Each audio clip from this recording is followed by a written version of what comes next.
tal, caballeros, damas y caballeros? Muy buenos días. Vamos a tratarnos un poquito hacia la complicación de la complicación. Con la reciente pandemia de COVID-19, ustedes seguramente habrán encontrado un incremento de casos de trastornos miocárdicos funcionales en pacientes con sepsis. Y realmente el término no es nuevo. Esto salido directamente de la búsqueda de artículos relacionados con el miocardiopatía en sepsis. Si se fijan, desde 1970 y fracción ya tenemos los primeros diagnósticos o los primeros artículos asociados a ello, pero si se fijan, el interés por la publicación de estos artículos ha ido aumentando apenas en los últimos 7, 8 años, es decir, y en los últimos 2 años, que curiosamente son los años de la pandemia, fue cuando se dispararon la creación de estos artículos. Esto es muy interesante porque nos permitió revisar un grupo relativamente homogéneo, como comentó el doctor en su ponencia pasada, de pacientes que se complicaban con sepsis de algo, más la miocardiopatía séptica, y con el advenimiento de la ultrasonografía en medicina clínica, que yo creo que es una herramienta que ha detonado este tipo de investigaciones, hemos tenido mucho más acceso a este tipo de estudios como tal, ¿no? Porque antes era, bueno, vamos a preguntarle al cardiólogo, interconsulta cardiología para un eco transesofágico, algún día va a regresar el señor, y bueno, ya cuando el paciente estaba a 3 metros bajo tierra, ahora sí ya viene la interconsulta, pero bueno, ya sabemos cómo hacerlo, más o menos. La pregunta, como siempre, es la misma. Bueno, ¿y qué tanta relevancia tiene la miocardiopatía séptica en el pronóstico del paciente? Se han hecho varios metaanálisis y, para sorpresa de, yo creo que absolutamente nadie, la miocardiopatía séptica es uno de los factores principales de mortalidad en nuestros pacientes con sepsis. Lo que sí me llama la atención es que incluso se encuentra en tercera posición, incluso por encima de los niveles de lactato, que nosotros consideramos como uno de los factores predeterminantes o más importantes en la evaluación del paciente séptico. Claro, ya estamos hablando de que el paciente está severamente complicado y, pues bueno, no es de sorprenderse, pero es bueno saberlo. Ahora, la fisiopatología clásica, y digo clásica porque la verdad es que todavía los autores no se ponen de acuerdo, y ahorita vamos a ver por qué, está relacionado con 3 mecanismos principales que vienen siendo la disfunción sistólica, que no necesariamente tiene que ser así, una falla en la perfusión y la presencia de biomarcadores, que desafortunadamente tampoco tiene que ser así necesariamente. El problema es que hace apenas unos 15, 20 años, cuando no teníamos acceso más que a la saturación venosa central, inicio de lo que viene siendo la era dorada del Swan-Ganz y el inicio de los métodos de medición invasiva continua, antes del inicio de la ecocardiografía, tomábamos una gasometría venosa central, una gasometría venosa mixta y decíamos, bueno, ok, el paciente tiene 80 y tantos % de saturación venosa central, ok, entonces está hiperdinámico, ok, entonces en choque séptico. Y de repente la saturación venosa central se cae a 40 y tantos % después de avanzado el cuadro clínico del paciente, es una resolución, y decimos, bueno, pues está en choque séptico o está en vasoplegia, o ahora sí ya está en disfunción, o está en choque séptico avanzado, que era el término que se utilizaba antes. Entonces, no habíamos identificado que realmente habían mecanismos independientes que generaban este tipo de problemas. Actualmente, y este es el gran problema de la miocardiopatía séptica, sabemos que efectivamente son mecanismos independientes, pero interrelacionados con el proceso séptico como tal. El problema es que son un montón y todos están relacionados con la patología inicial, pero que de manera integral afectan al músculo cardíaco.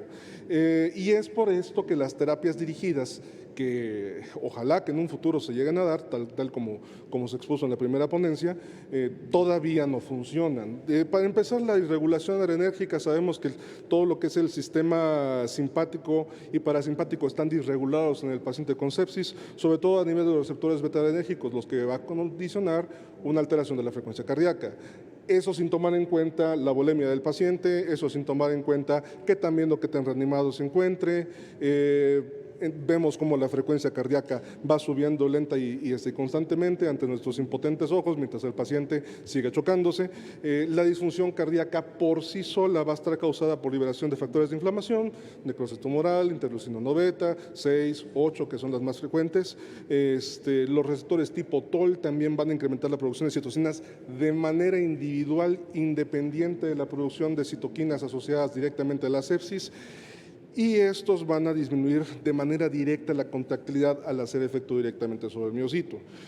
También van a la expresión de lo que lo hemos estado escuchando, yo creo que en todas las prácticas de sepsis, la producción de los inhibidores del óxido nitroso, que técnicamente son un mecanismo contrarregulador, pero la sobreexpresión de estos mismos va a generar una mucha menor respuesta a nivel de la vasoreactividad del paciente, y es ahí donde empieza la vasoplegia, y es ahí donde el paciente no responde a los vasopresores y no está necesariamente relacionado con la contractilidad miocárdica de manera directa. El problema está en que también se va a expresar esa sobreexpresión de ese mismo óxido nitroso directamente sobre el miocito, y también contribuye a la mala vasoreactividad o a la mala mioreactividad del músculo cardíaco.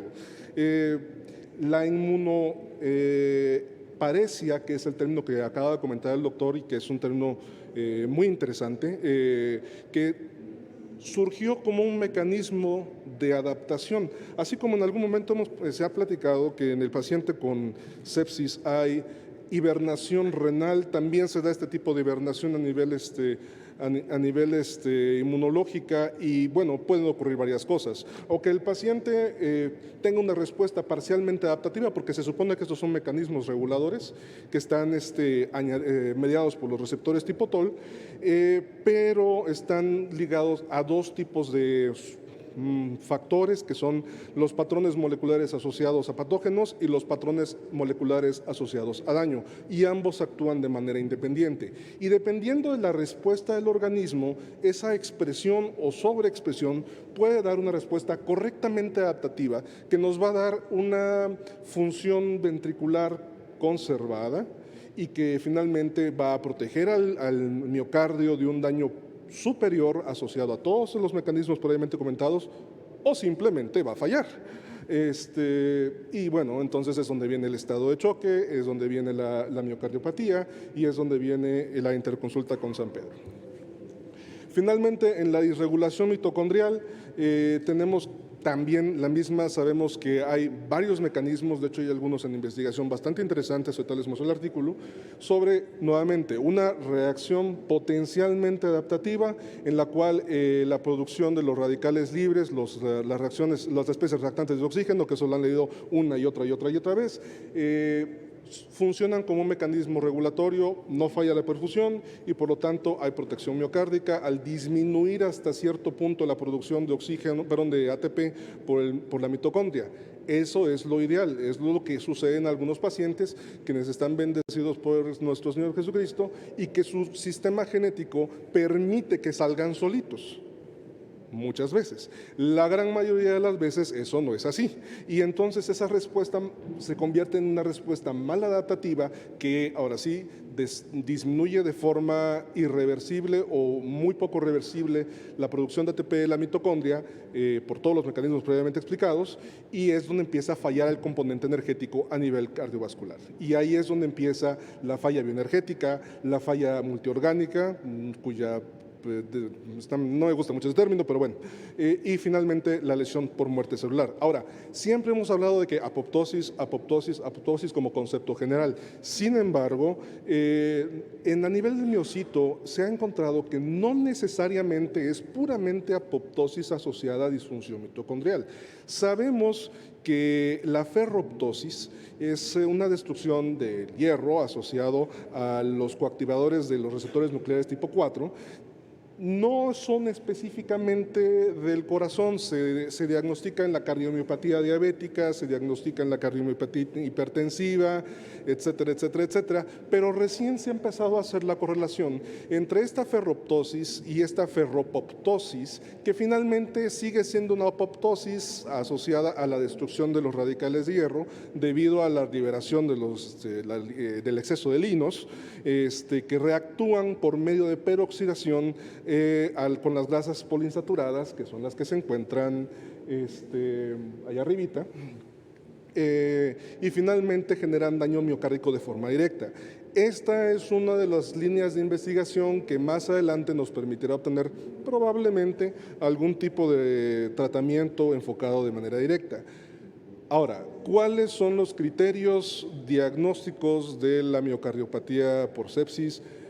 Esa es una excelente pregunta. Si ustedes revisan la mayoría de los artículos actuales, y le repito, los últimos 2 años han salido un montón, algunos están de acuerdo con que sea esto, es decir, inicio agudo irreversible, una disfunción que habíamos pensado inicialmente que era sistólica y no es cierto, es sistólica y es diastólica dependiendo del grado de severidad, es de ventrículo derecho y es de ventrículo izquierdo. Cualquiera de estas puede funcionar.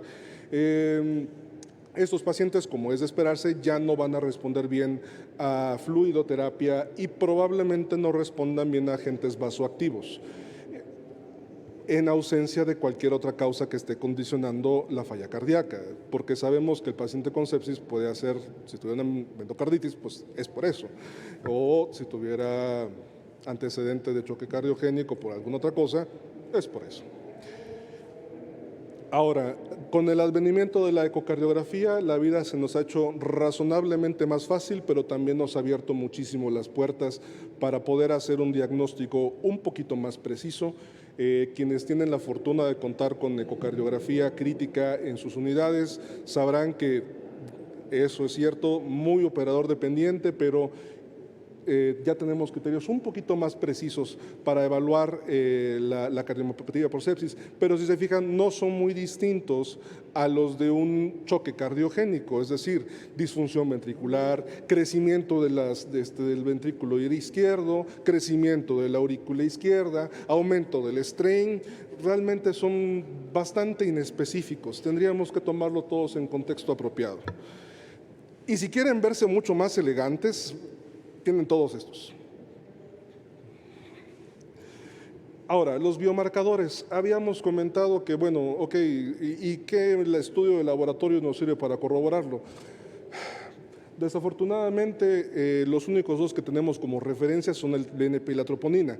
Y si bien es cierto que efectivamente, por ejemplo, la troponina se puede elevar por inflamación del citoplasma miocárdico y el BNP se puede elevar por aumento de la propia inflamación y en respuesta a la dilatación miocárdica asociada al aumento del strain miocárdico, realmente son altamente inespecíficos y no podemos decir que el aumento de estos biomarcadores sea relacionado directamente con una miocardiopatía por sepsis en un contexto de un paciente que está severamente crítico que puede tener un montón de otras cosas. Ahora, como a todo el mundo le gusta la ecocardiografía recientemente, vamos a poner un poco de ecocardiografía. Lo que ustedes pueden ver es en un paciente que está razonablemente sano, hay una FEBI de base que tiene aproximadamente de un 70%, el paciente empieza a entrar en choque séptico y por lo tanto la distensibilidad, o sea, la contractilidad se reduce hasta un 40% con norepinefrina, recordando que algunos de estos vasoactivos tienen cierto efecto sobre el inotropismo también. Ese sonograma que tenemos allá es uno de nuestros pacientes. Si se fijan cómo está la aurícula izquierda enorme, el ventrículo izquierdo a lo mejor no es la mejor ventana del mundo, pero sí se ve un poquito más grandecito, arriba de los 6 centímetros, que es uno de los criterios para sospecha de este tipo de enfermedades. Sin embargo, como pueden ver en esta imagen tomada prestada de uno de los autores, esta lesión es reversible. Técnicamente este paciente o el paciente que salga adelante va a recuperar tamaño de ventrículo izquierdo, va a recuperar tamaño de aurícula izquierda y la FEBI podría quedar razonablemente conservada o podría no hacerlo. Además, deben de tomar en cuenta no solamente el efecto de la sepsis, sino el efecto de todos los protocolos farmacológicos, ventilación mecánica, postura del paciente y cirugías abdominales o cualquier cosa que pueda estar causando hipertensión intraabdominal al momento de tomar estas mediciones, porque pueden llegar a ser confundidoras. Como ustedes saben, por ejemplo, la bendita vena cava, que antes la usábamos como si fuera religiosamente todos los días vena cava, tiene una efectividad o una sensibilidad de un 40%. Entonces, para este tipo de mediciones que se requieren un poquito más de precisión, probablemente sea bueno hacerlo porque es bonito tenerla y es bonito mostrarla en el pase de visita, pero no es la respuesta a todo.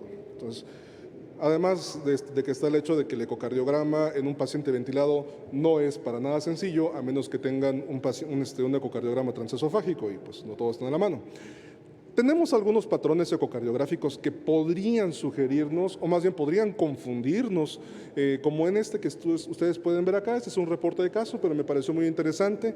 Todos conocen el síndrome de Wellens, que es una oclusión crítica de la descendente anterior y que se muestra con la inversión de ondas T en todo lo que son la cara precordial. Sin embargo, a este paciente, durante el proceso de choque séptico, durante el proceso de que sí se le diagnosticó una miocardiopatía por sepsis con los criterios anteriores, se le encontró, pues básicamente nada, unas pequeñas irregularidades en la descendente anterior, se salió de cateterismo, no le hicieron absolutamente nada más que cobrar un montón de dinero, el paciente salió de choque séptico y el electrocardiograma resolvió de forma espontánea. Ahora, el tratamiento, y este está muy interesante porque hay mucho que decir al respecto, pero si se fijan, nos vamos por los colorcitos de todos los estudios y lo más verde es lo mejor. Entonces, el tratamiento ideal siempre va a ser tratar la causa, siempre, desde el inicio hasta el final del caso. Si ustedes pueden ver desde aquí para allá es qué tan fregado se va poniendo el paciente. Empezamos nada más con la sepsis, ya quitamos sepsis y sepsis severa, nada más quedamos con sepsis. Expansión de volumen, eso yo creo que nos queda a todos más que claro. La reanimación hídrica es indispensable para poder empezar a descartar cualquier otra cosa. Si eso no funciona, bueno, empiezan los agentes vasopresores, los que tengamos a la mano y los que consideremos apropiados. El nuevo bundle de sobreviviendo a la sepsis tiene algunas buenas ideas. Y si eso no funciona, ya empezamos a entrar en el territorio de lo esotérico, que es cuando empiezan las fallas ventriculares, las fallas de ventrículo izquierdo, la falla de ventrículo derecho, y tenemos beta bloqueadores, dobutamina, levosimendan y finalmente ECMO. Vamos a hablar un poquito de esto. Tenemos ya alrededor de 20 años coqueteando con los beta bloqueadores en la sepsis. Y la verdad es que desafortunadamente no hemos llegado a ningún arreglo como tal. Se han hecho varios estudios y metaanálisis bastante decentes, y este fue el que más me llamó la atención, donde dice, ok, el esmolol puede servir, sí puede servir, pero cuando el paciente tiene una frecuencia cardíaca entre 110 y 120 latidos por minuto. O sea que en una tarde de la guardia, a lo mejor el paciente puede llegar a tener esa frecuencia cardíaca. Digo, sí sabemos que el betabloqueador como tal mejora la frecuencia cardíaca, disminuye el consumo cardíaco de oxígeno, mejora la respuesta a las catecolaminas, pero su ventana de uso es extremadamente corta y la verdad también está entredicho. Por eso, desafortunadamente, pues no hemos encontrado un punto de arreglo entre nosotros y ellos. Tenemos, este muchacho es como el niño prepubescente que está intentando encontrar su lugar en la vida. El levosimendan es un medicamento que nos dijeron hace 10 años que iba a ser el dobutamine killer, el que iba a matar a la dobutamina. Desafortunadamente no sucedió. Los primeros 3 estudios de los gatitos grandotes, el Leopard, el INCES y los demás, dijeron, no, ¿saben qué? Para cirugía cardíaca posoperatoria no es muy buena idea. Sin embargo, he ido encontrando nichos pequeños como el paciente con falla cardíaca crónica, que no está inestable, como previo a una cirugía cardíaca, como un paciente con fiebre disminuida. Y la verdad es que en el choque séptico y específicamente en la miocardiopatía séptica sí tiene mucho sentido, porque si se fijan, hay muchos lugares donde el levosimendan puede actuar. Va a aumentar el incremento del óxido nítrico como mecanismo de regulación no maladaptativo, va a inhibir la producción de factor de crecimiento derivado de plaquetas, que es lo que causa disfunción sistólica, va a inhibir la producción de interleucina 1, interleucina 6, interleucina 8 y va a disminuir la autofagia mediadas por la inhibición del HIF-1A. O sea, se escucha muy bien y la verdad es que en papel se ve muy bonito. Y la verdad es que, bueno, este artículo es chino, tómenlo como tal. Hicieron un metaanálisis comparándolo con la dobutamina y este artículo es del 2021, no está tan viejito, donde hay discreta tendencia a favorecer al levosimendan. El problema es que, al momento de realizar la revisión del metaanálisis, dijeron, oigan, pero no definieron si era sepsis o choque séptico. Su grupo de pacientes es muy pequeño, estaba excesivamente heterogéneo el grupo, entonces la validez está muy entredicha. Por el contrario, tenemos un estudio de metaanálisis un poquito más reciente, el 2022, donde realmente no aporta nada nuevo. Dicen, ok, sí la fisiopatología o la fisiología y farmacología del levosimendan está en un nicho, pero no en la sepsis. El estudio Leopard, que es el estudio más grande que tenemos en sepsis, dice, no señores, no se puede. Y finalmente las guías de sobreviviendo a la sepsis, en su punto número 42, dicen, por favor, no lo usen, está contraindicado.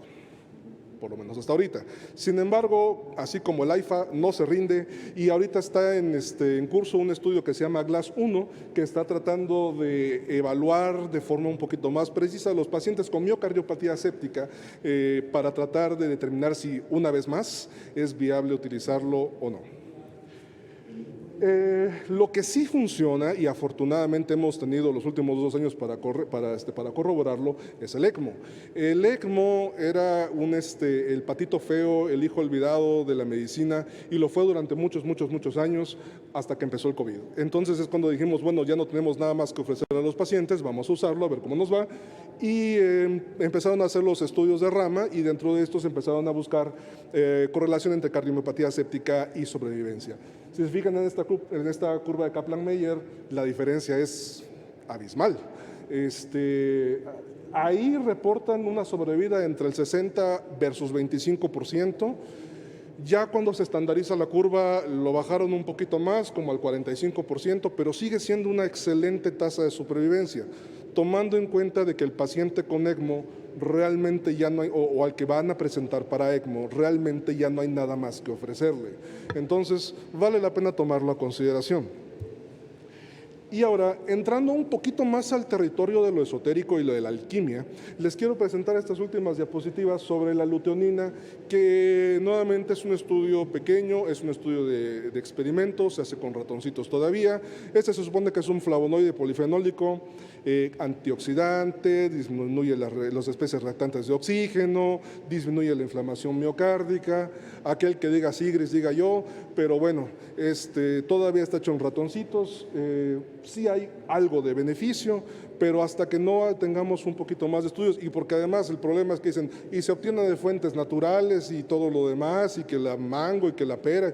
Entonces lo vamos a poner por lo pronto con la proteína C activada, la cúrcuma y la vitamina C.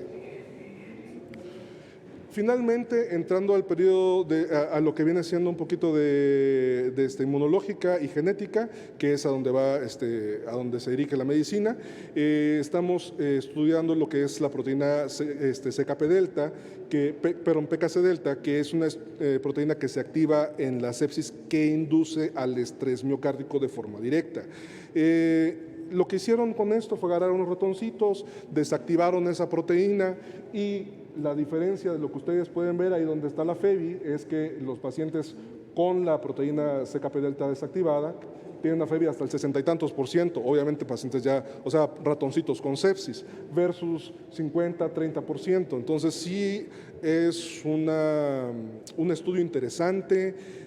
Considero que es muy poco razonable que andemos desactivando los genes de nuestros pacientes, pero podemos suponer que en algún punto podría salir algún estudio que en base a la presencia o ausencia de este gen nos dé un factor pronóstico extra para determinar si el paciente va a tener mayor o menor sobrevida y poder ofrecerles terapias un poquito más tempranas.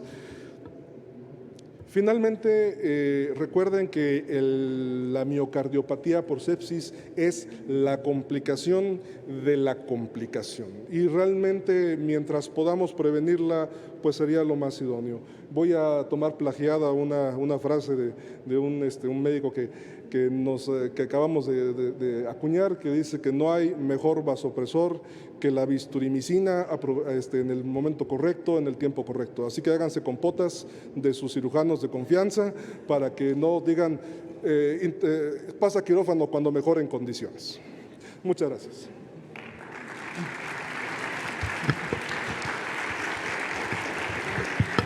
Muchas gracias, doctor Lara. Muy interesante la plática y muy interesante la valoración cardiológica en los pacientes con sepsis. La doctora Sofía, que es el ponente que sigue, está ahorita en otro compromiso, entonces vamos a dar el paso a las preguntas, a nuestras 3 pláticas que tuvimos. Por si quieren ir realizando alguna pregunta o algún comentario.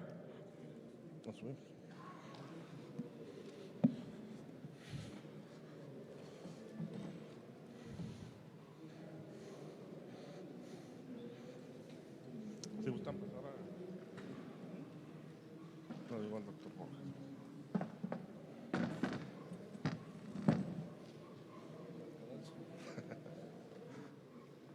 Si alguien quiere hacer alguna pregunta, puede pasar libremente ahí a los micrófonos o algún comentario.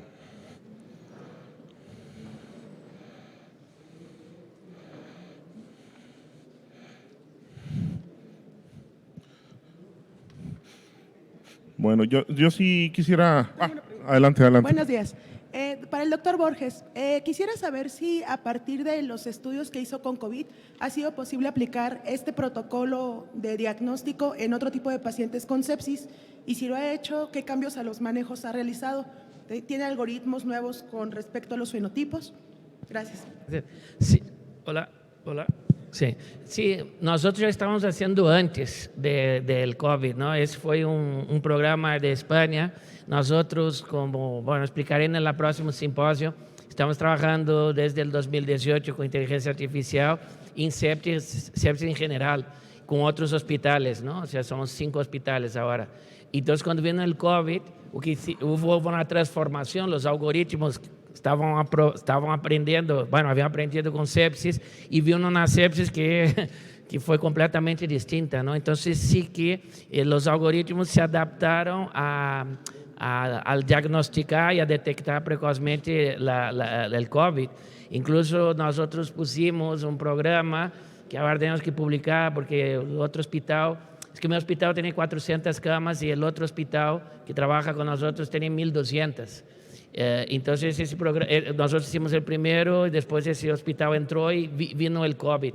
Entonces ellos empezaron a hacer un análisis de radiografías para detectar aquellos pacientes COVID que iban a complicarse, porque cuando tú analizas imagen es mucho más fácil que texto o que variables, o sea, la imagen hay bytes, ¿no?, que son mucho más fáciles para la máquina, para el machine learning aprender. Entonces, la respuesta es, nosotros ya estamos trabajando antes con sepsis, vino el COVID, lo retransformamos el algoritmo para adaptarse a COVID y seguimos trabajando con los fenotipos, que voy a explicar después en la otra sesión cómo hemos clasificado. La única cosa importante es decir que las variables que se utilizan en todos los estudios que he presentado y el nuestro son las variables normales, no hay ningún tipo de biomarcador nuevo. Bueno, ahora empezamos a trabajar con bioadrenomodulina, pero vamos a ver el marcador más nuevo que utilizamos es la PCT, o sea, son todos lo mismo. Y después hacemos eso, correlación, por ejemplo, linfocitos,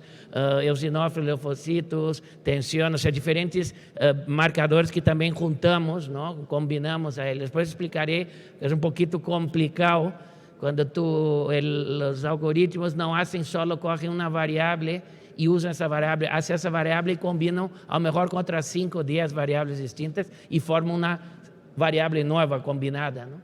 Pero sí que estamos haciendo.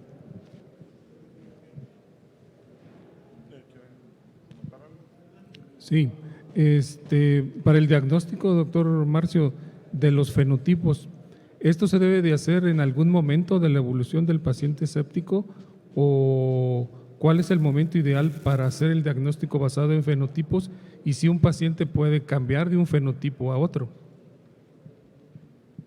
Excelente pregunta. Dependiendo de dónde, como generalmente, o que nosotros hemos hecho todo el estudio es, vais a ver, son hasta las 48 horas previas, ¿no? Que es la predicción de sepsis y después la detección. Ese es el momento que diseñamos los fenotipos, pero claro, ellos pueden girar, pueden hacer una disfunción miocárdica y en el momento que a veces analizado no lo tiene. El problema es que nuestro programa es prospectivo, ¿no? O sea, la mayoría de los estudios esos que hacen diseño fenotípico hacen un estudio retrospectivo, lo analizan, ¿no? Ese estudio, ven que ese es el fenotipo delta y que se ha hecho ese tratamiento y tuvo mayor o menor eficacia. Hay muy pocos estudios que son prospectivos, o sea que el modelo predictivo va cambiando. Entonces, por ejemplo, nosotros tenemos 400 pacientes en el hospital que cada media hora el algoritmo está analizando si ese paciente es un modelo predictivo o de detección de sepsis. Entonces es un modelo que en ese caso el nuestro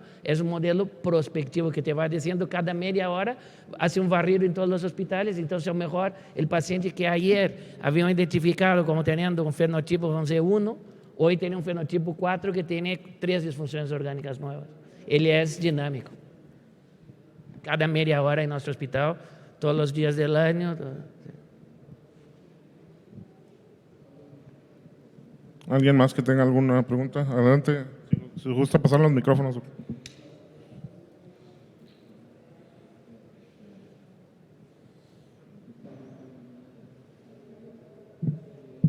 Gracias, buenos días. Doctor Lara, en el uso de beta bloqueadores en sepsis, serían dos preguntas en una. ¿En sepsis o en choque séptico?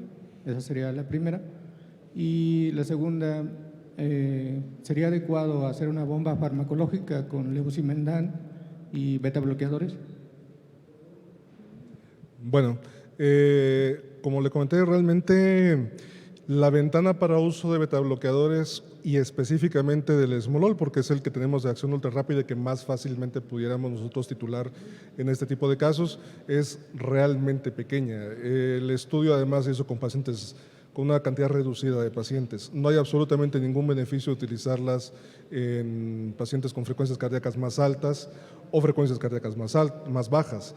Asimismo, el levosimendan no tiene absolutamente de momento, aunque se vea muy bonito en papel, no tiene ninguna indicación y no hay ningún metaanálisis que esté o algún estudio siquiera que esté apoyando el uso del mismo.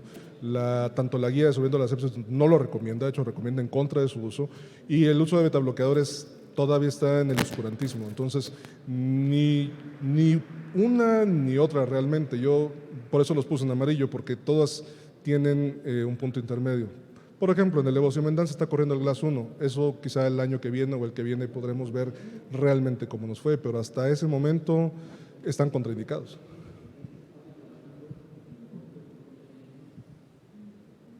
¿Alguien más tiene alguna pregunta?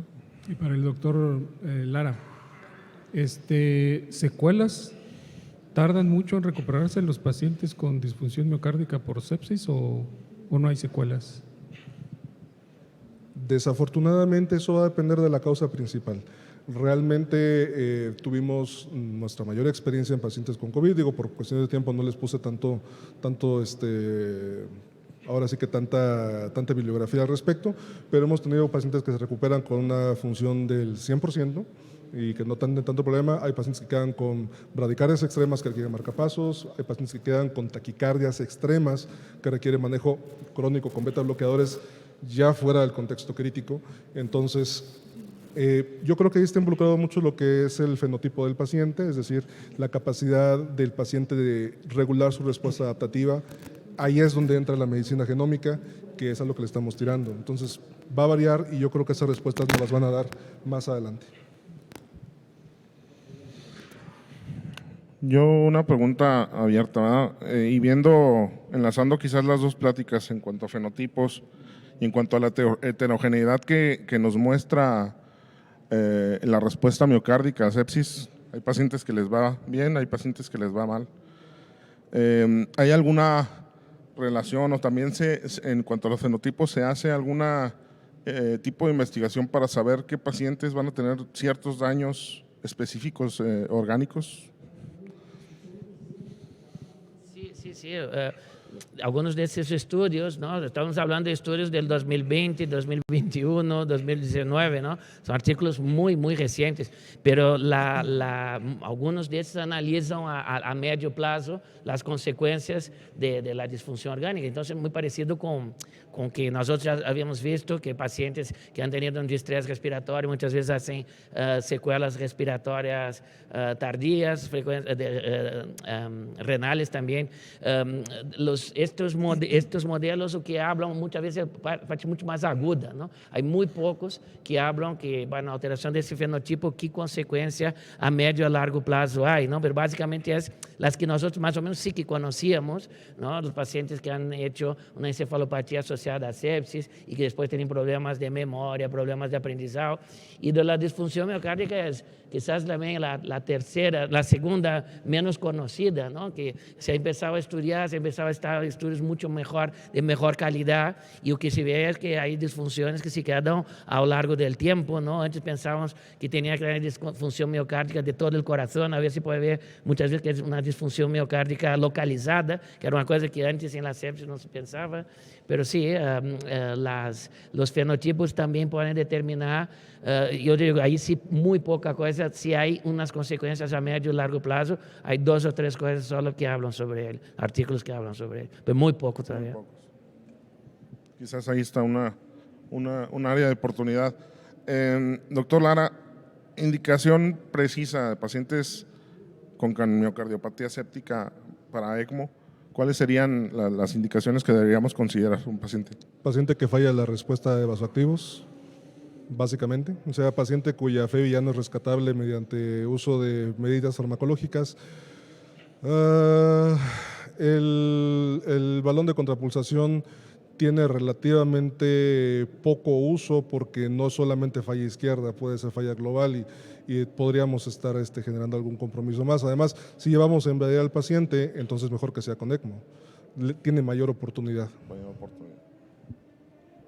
Perfecto. No sé si alguien más tenga algún. Adelante, si gusta pasar.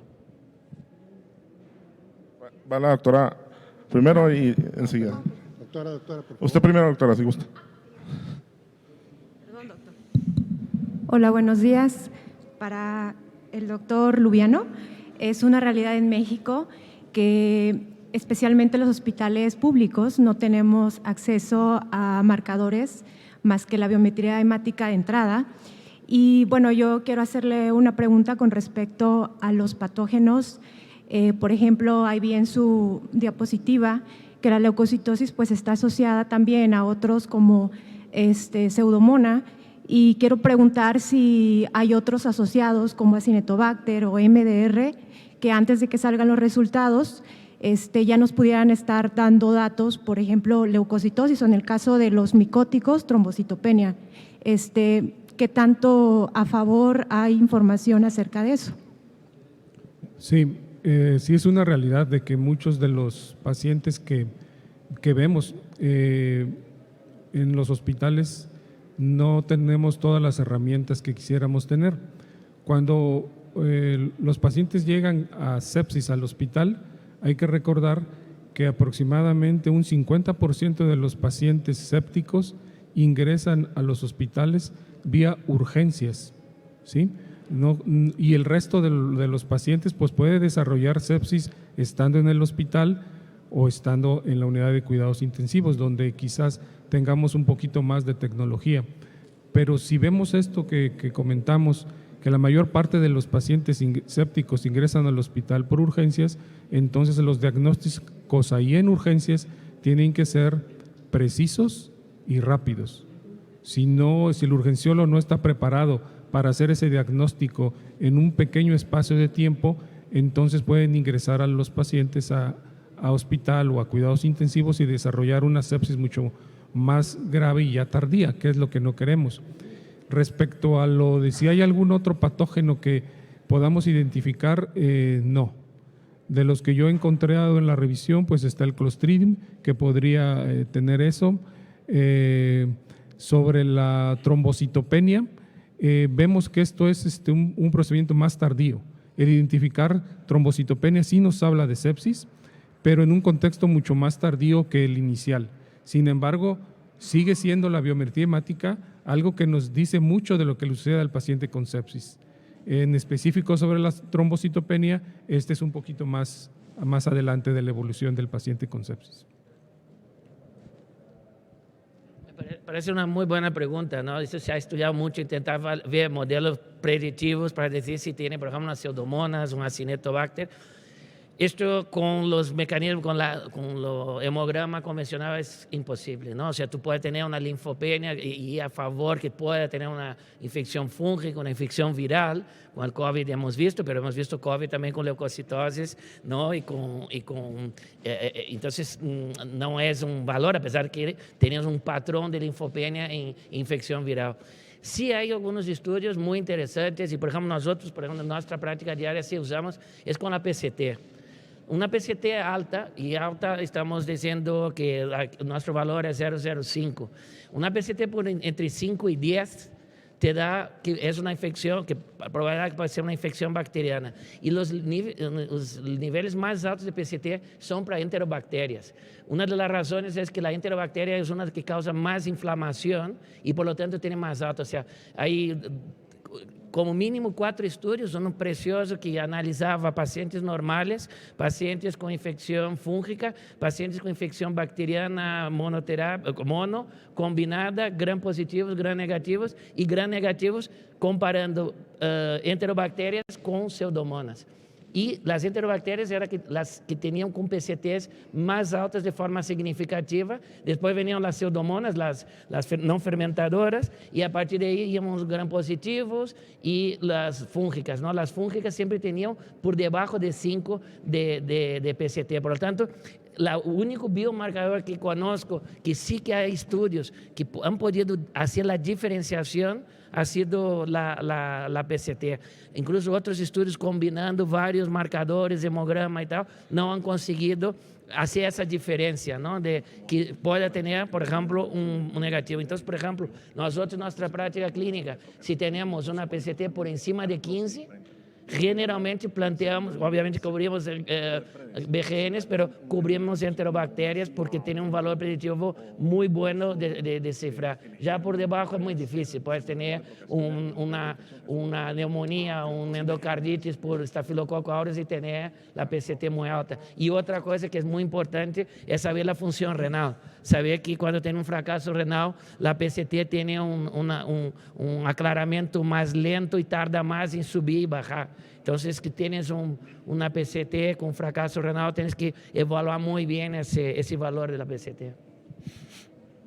Sí, de hecho, el doctor Carlos Sánchez ahorita va a dar un tema en cuanto habla de eso, de la relación de procalcitonina y la asociación con cierto tipo de patógenos. Entonces, ahí a lo mejor se aclararán más dudas. Doctor, adelante. Sí, buenos días. Quiero para toda la mesa experiencia con ibravridina, porque los beta bloqueadores pues sí tienen efectos demasiado fuertes sobre el inotropismo, ¿no? Por ejemplo, en sepsis, y no conviene a veces usar beta bloqueadores, sino nada más manipular el seno de Katie-Far con ibravridina. No sé si tengan experiencia. Podemos controlar mejor con la ibravridina la frecuencia cardíaca, nada más, y no afectar el inotropismo. Gracias. Sí, bueno, específicamente con el uso de la ibravridina se había indicado específicamente por el uso de las taquicardias atriales anormales. Como es un medicamento que generalmente se administra vía oral, pues no lo utilizamos de forma constante, además de que a veces y muchas veces es así, la taquicardia es un reflejo compensador, entonces limitar de forma no tan moderable la frecuencia cardíaca con ese medicamento podría resultar detrimental. De todas formas, el control de la frecuencia cardíaca en sepsis sigue siendo controversial en el mejor de los casos. Sabemos que mientras más rápido vayan las rayitas, pues peor, ¿no? Y de hecho está relacionado que con cada incremento de 10 latidos por minuto por arriba de 100 de la frecuencia cardíaca hay un cierto porcentaje, creo que es del 2 al 3% de incremento en la mortalidad del paciente. Pero tampoco hemos podido determinar que bajarle la frecuencia cardíaca a valores tenga efectos positivos sobre el inotropismo como tal, no hasta este momento. No, yo no uso la ivabradina en mi práctica diaria. Yo también.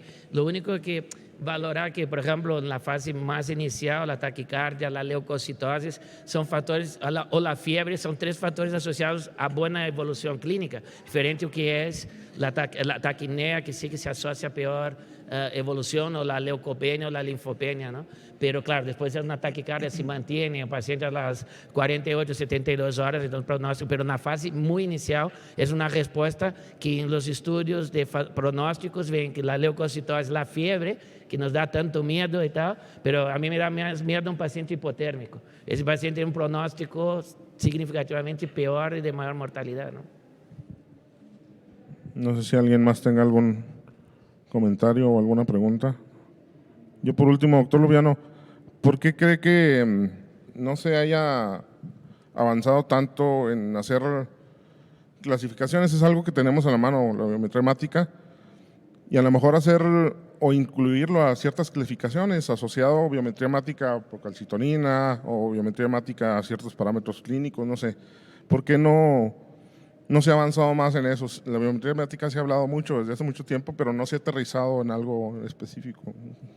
Sí, yo creo que todavía la fisiopatología y sobre todo la inmunología de la sepsis no está bien estudiada, y que si ahondamos mucho más en la inmunología podemos obtener algunos datos a través de un examen tan sencillo como es la biometría hemática. Seguramente los algoritmos y todos los datos que están metiendo el grupo del doctor Marcio nos puedan dar luz sobre si algún marcador que venga en la biometría hemática tiene más peso específico sobre algún otro. Pero creo que es eso, el conocimiento que nos da la inmunología de la sepsis, y de hecho la definición dice disregulación. Ese término de disregulación, que no está definido en el consenso, nos habla de todo el problema inmunológico que existe en un paciente con sepsis. Este análisis que hacen el grupo del doctor Marcio referente a meter todos los datos y analizarlos, creo que es muy bueno. Ojalá y tengamos pronto esos resultados y veamos qué sucede, ¿verdad?, en el algoritmo.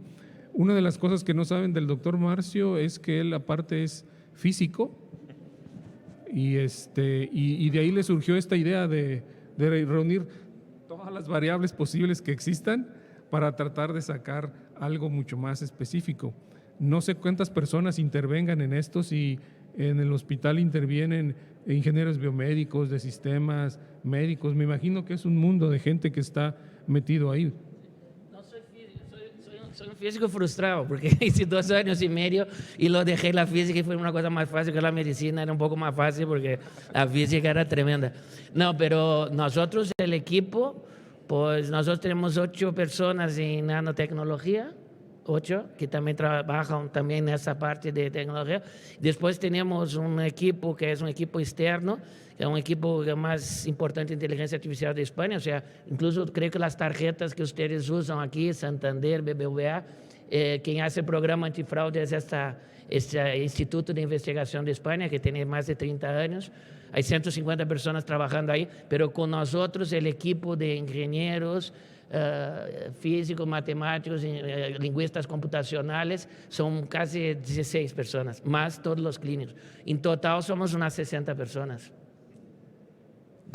Y nosotros estamos muy contentos porque nos han aceptado ya 2 artículos, 2 primeros, yo voy a presentar a ustedes los datos, y nos han aceptado 2 artículos, pero muy complicado porque piden muchísimas, 2 revistas muy importantes, nos piden tanta información, y nosotros en Europa, los estudios, cuando ustedes ven, todos los estudios son Estados Unidos y China, y en Europa todos los estudios son retrospectivos o análisis de datos, y la razón es que la Unión Europea es muy, muy, muy estricta con la protección de datos. Entonces nosotros tuvimos, una de las cosas que más nos retrasó no fue hacer las cosas, fueron toda la parte jurídica, que tuvimos 2 años haciendo papeles y tal, y ahora este modelo, ese algoritmo, nosotros estamos haciendo el primer modelo para ser aprobado por la Agencia Europea de Medicamentos, porque eso es un device, ¿no? O sea, vosotros vais a ver, aquí hay un montonazo de monitores, Philips, Mindray, que ponen algoritmos, ¿no?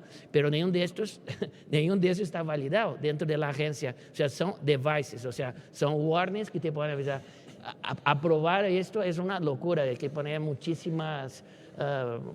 temas jurídicos, y la Unión Europea, por eso ustedes empiezan a mirar, no hay ningún estudio prospectivo europeo, salvo alguno en Londres, porque ahora como salieron de la Comunidad Europea, la Comunidad Europea es extremadamente protectora de los datos, o sea, los datos nuestros, todos que no salen del hospital, no pueden salir del hospital, a pesar que cualquier hacker entra. Puede decir a vosotros, estos con quien trabajan, era más fácil entrar un hacker. Nosotros ahora estuvimos 6 meses, toda la comunidad nuestra, Cataluña y Madrid, unos hackers entraron y cogieron toda la información de los pacientes. O sea que un hacker entra lo que quiera. Y luego cambió la medicina y luego se dio cuenta que también es difícil, ¿verdad? Bueno, no sé si hay algún otro comentario o última pregunta que tengamos. Sino para darles un aplauso y agradecerles mucho todo su conocimiento.